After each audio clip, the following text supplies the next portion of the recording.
کاتژمێر 12 نیوەڕۆ لە ئاگادارکراینەوە لە ڕووداوێکی هاتوچۆ لەسەر ڕێگای دەربەنیخان وارماوە نزیک گوندی سیارە.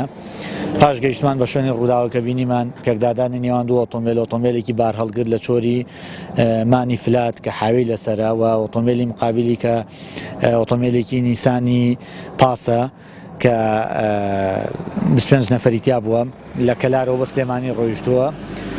بەهۆی دەرچوونی هەڵەی ئۆتۆمبیلە بار هەڵگرەکە پراوپڕ خۆی کێشاوە بە پاسەکە بەداخەوە بریناربوونی زیاد لە 10 کەسی لێ کەوتوتەوە کە بەشێکی برینارەکان بەهۆی سەختی برینارەکانیان حالەی نەخۆشخانەی هەواری سلێمانی کراون.